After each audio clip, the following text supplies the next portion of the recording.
Nice to have you all in the studio, and greetings to our viewers out there. Good day and welcome to this program, Vivid View. I still remain your anchor, EHILIZ. Vivid View. Say and do it.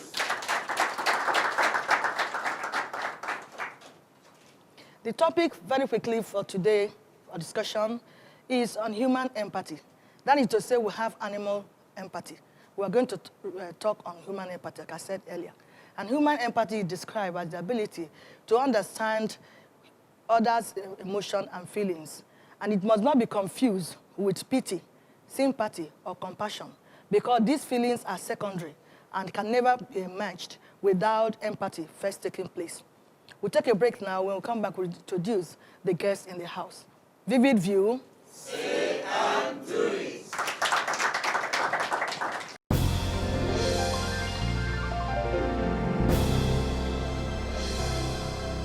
Vivid View. Welcome back. The topic for discussion today has already been introduced as human empathy. And with me today are two notable guests, and they are both counselor or youth counselors and guardian. Let's make welcome Mr. Stephen Olusegun Akinsola. Vivid View. Say and do it. Let's also make welcome Mrs. Oluseyi Odewale. Vivid View. Say and do it. Thank you once again, our guests, for coming to this program. Thank you. The first question here goes to Mr. Stephen or Akinsola. Human empathy, what is it to you? And give a suitable illustration. Thank you, ma'am. Human empathy, I will describe it from three dimensions: generally, technically, and psychologically. Now, generally, human empathy is the capacity or ability to understand and feel what other person is experiencing from his own point of view, and without losing your own point of view. That is human empathy, if we look at it in the general sense. Now, technically, we look at human empathy as a life skill that must be developed for interpersonal relationship. And it develops as soon as you come in contact with people and share their perspectives and their emotions. Then when we look at it psychologically, it's one of the conditions that a counselor must make available if he is going to be able to help people who are in emotional distress, who are in emotional situation, challenging situation emotionally, if he is going to help them out. Then when we look at some examples as it applies, we'll see that there are different situations people could find themselves, such as a young lady who has just been jilted. Yeah. She needs somebody who will empathize with her to understand what she's really passing through. Yeah. And without you understanding her point of view, there is no way you can help her out of that situation. When you look at the serial killing that is going on around today, you discover that it appears so many people do not really manifest human empathy, because human empathy is the basis for, interpersonal relationship, living together, cohabiting successfully in a society. But the lack of it is a fundamental social problem. That's true. That's true. Thank you so much.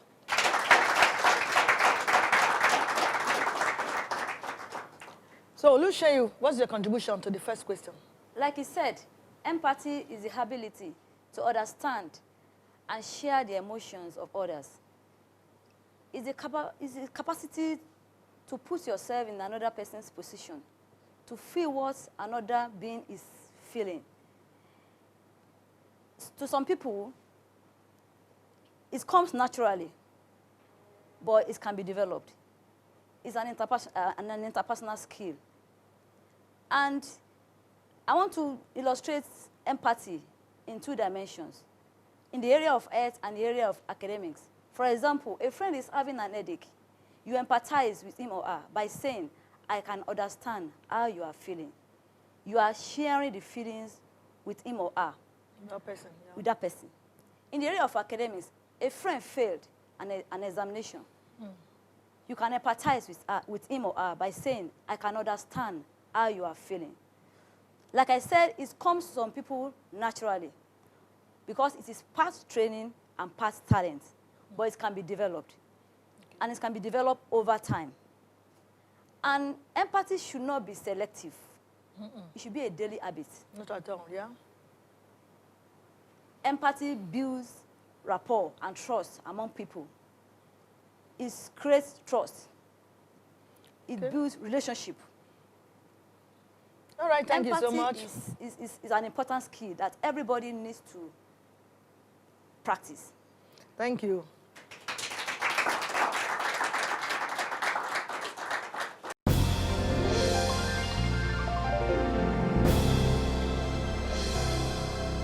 Vivid View.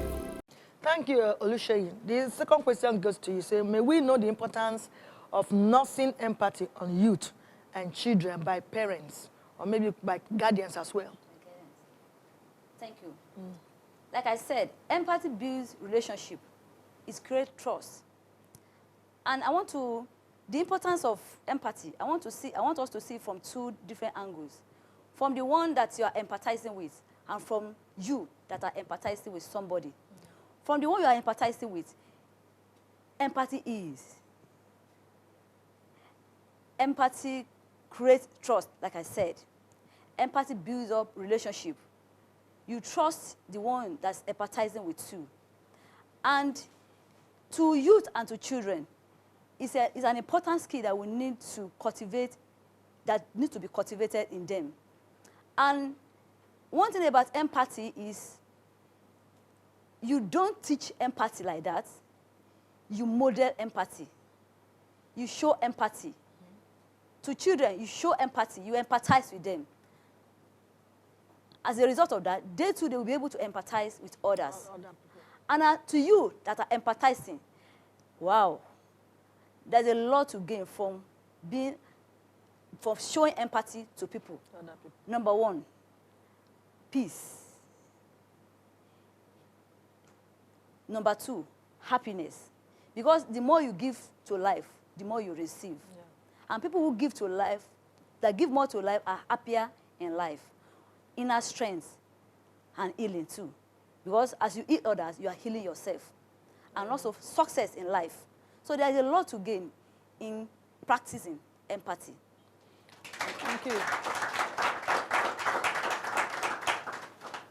That is true. Nothing, when we say, well, we should use the word modeling, whichever, or you not it in attitude, is teaching from the parents.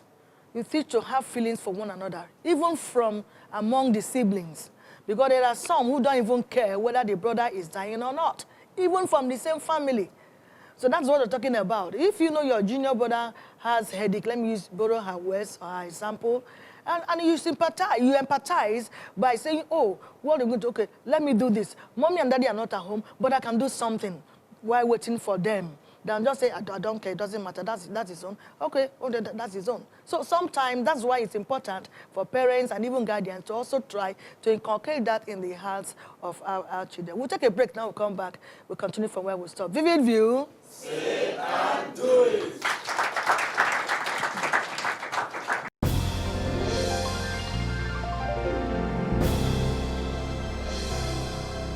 Vivid View.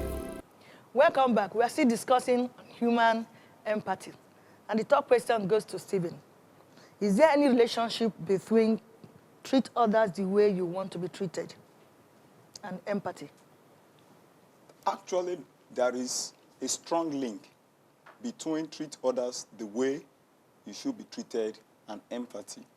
The basis of empathy is to make sure that you treat people the way you should be treated. In fact, the two cannot be separated.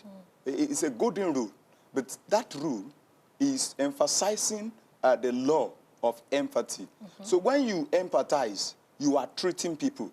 And when time comes for people to treat you, to feel you, to understand you, to experience you, they will do the same thing. But while you deny your fellow man or your fellow human being empathy, you might fall victim tomorrow. And there will be problems, there will be challenges for people to empathize with you. Let me quickly chip in that there are 4 levels of empathy that people demonstrate. There are people with no apparent empathy. There are people like that. Then there are people with empathy that is harmful to self. We have to categorize it now. Yes. Then there are people with the level of empathy that is harmful to others. Then there are people with well-balanced empathy. We are talking about well-balanced empathy. Yeah. So well-balanced empathy will help you to help others and help yourself, because what you do today, you will receive it tomorrow. If you deny somebody help, you will not get the help tomorrow. And that is why we continue to emphasize that empathy is the basis for peaceful human relationship and coexistence. That is great. That is great. Remember, in the simpler words, putting yourself in the shoes of another person. That's exactly what I'm trying to say. You understand, before Olusegun will make a contribution, if we are really practicing this, there will be peace in our land on a more serious note. What we're seeing now is just self alone. I don't care what happened to another person. That is why even those who are opportune to have harm, you know, they don't give a damn before they kill anybody.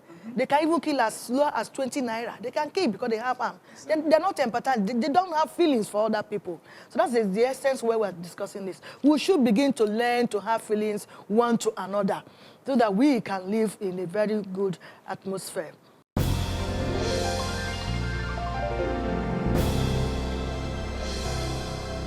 Vivid View. Olusegun, what is your contribution, please? Thank you. There's a strong link, as he said, between empathy and treat others as you would like to be treated. Yeah.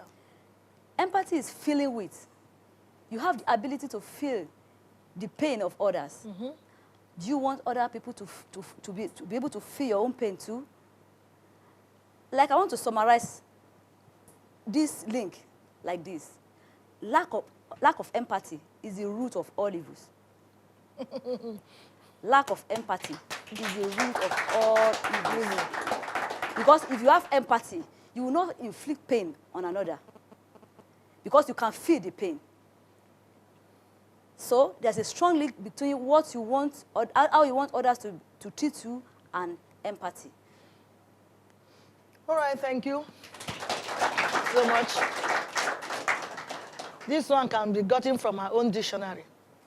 What she gave us, her definition now, it's only her own dictionary that we can get that. All right, the next question goes to Stephen. Okay. Why do people seemingly refuse to develop their empathic ability towards someone? Why do they refuse? Okay, that's a very good question for this forum. I think there are several factors that will be responsible for that. See, empathic understanding is about living in the world of someone else, although temporarily, without forgetting your own word. There are some people that are easily emotionally overwhelmed. Once they try to pry into another people's world emotionally, they got carried away. They stay there. They remain there. So the fear of not being carried away by the emotional distress of another person keeps some people to withdraw to themselves. That is fear. That's fear. Yeah. Then we have this genetic inheritance.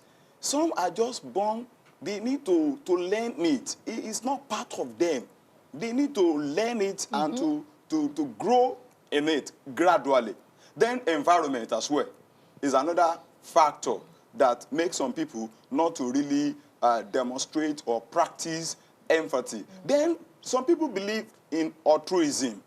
Altruism is the fact or the act of helping people all through, even at the point that you will not be able to control yourself. So the fear of the motivation to get altruistic, that's what keeps some people away. Therefore, some failure to manifest empathy on others could be called a disorder, empathic deficient disorder.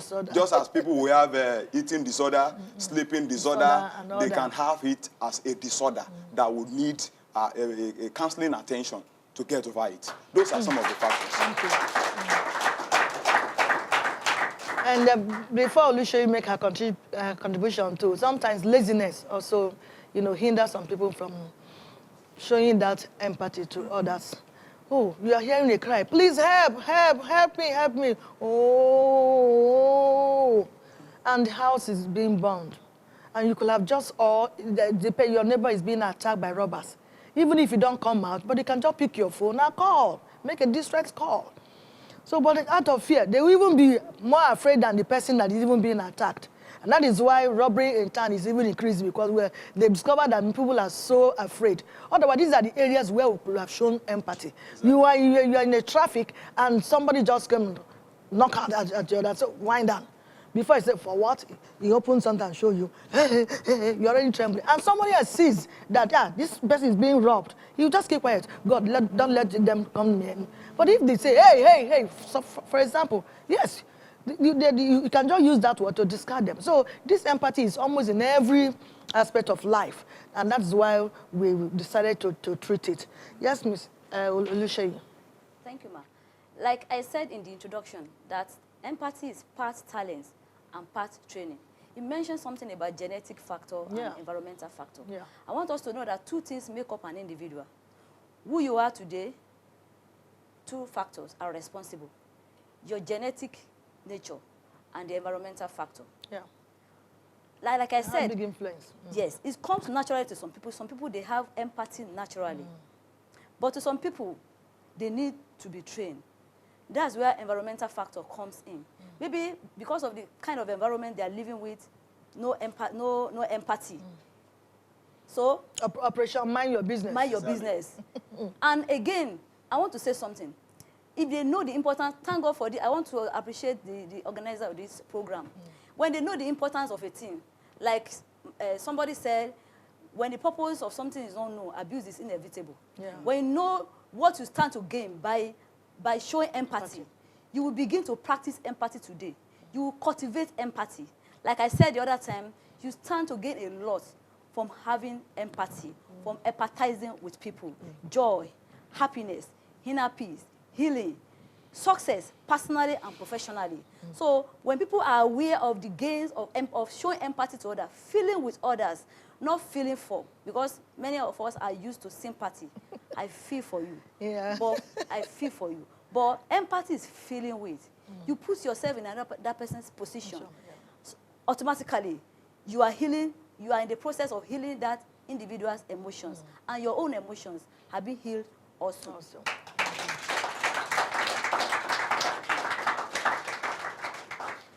I think before we take a break, I also want to add that one of the reasons why people don't also empathize is, should I say, human right. They feel their human right will be encouraged. They feel that, why should you bother me? Does it concern you? Mind your business. This is not your business. Sometimes, really, people will want to empathize. And they will say, what's your problem there? It doesn't concern you. And by the time you hear this now, you will not be motivated again to say, let me empathize. So this is part of the reasons why. And we are copying from the Western world, because they will just be there. They don't care.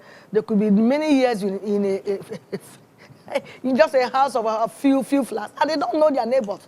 Many years. So pleasure mind your business. But I don't think in Africa is acceptable. We don't. But that's also where we are trying to go to, and it's not the best. We need to empathize. When we empathize, really, the environment will be better for us to dwell in. We'll take a break, now we'll come back. We'll take questions and answers from the audience. Vivid View. Say and do it.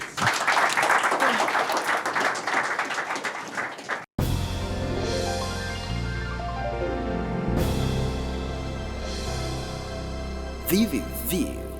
My name is Faith Chukwuike. How can one harm oneself by being empathic? My name is Eroluwa Oyinola, and my question is, what's the difference between acting out of human empathy and acting out of conscience? My name is Adebi Tomiwa, and my question is, how can we develop the habits of empathy without being lost in the process? Thank you. My name is Emanuela. My question is, what is the connection between corruption and empathy? Thank you. My name is Sarah Abejoye. First of all, I want to appreciate this anchor for this program and this platform. My question is this: what are the other platforms whereby we can enlighten people more about being empathetic? Thank you.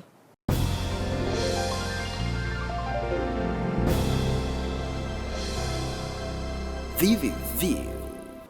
Welcome back. The question has already been asked by the audience, so I direct the answers to the guest. Stephen, please. The first question I'm going to attempt is asking for the difference between corruption and empathy. Now, let me quickly make this illustration before I answer that question. See, corruption is a cankerworm that is supposed to pull down a building, whereas empathy is like a pillar that is supposed to uphold. Now, when a person is corrupt, he likes to shit on others without taking their feelings, their needs into consideration. But a person who empathizes will take what belongs to others and give it to them, believing that they are equal and that what belongs to people should be given to them. In fact, the way out of the current corruption in our country is that people begin to empathize. Once we can empathize with others, we won't have to shit them. Yes, so that is it. In contribution, like I said, that lack of empathy is the root of all evils. And we all know corruption is an evil. And if you have empathy, you will not take what doesn't belong to you. You will not steal other people's money. You will not kill if you have empathy, if you can feel the pain of others. So there's a link between lack of corruption and lack of empathy. Because when you are corrupt, it means you lack empathy. It's just the opposite of empathy. Corruption is the opposite of empathy. Yes.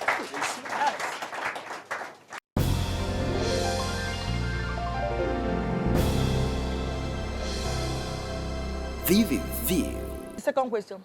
The second question, how can you empathize with somebody that is financially, that is depressed, or that lost something, that lost something. Yeah, belongings or others. You can empathize with such individual. Remember that empathy means feeling with. Share the feelings of that individual. Putting yourself into that individual's position. And remember that I said, offering help is an act of empathy. Empathy doesn't just stop as feelings. It's a deeper feeling and you must take action. So in that line, for a depressed person, you will empathize and you offer help in any way you can offer such help. Thank you.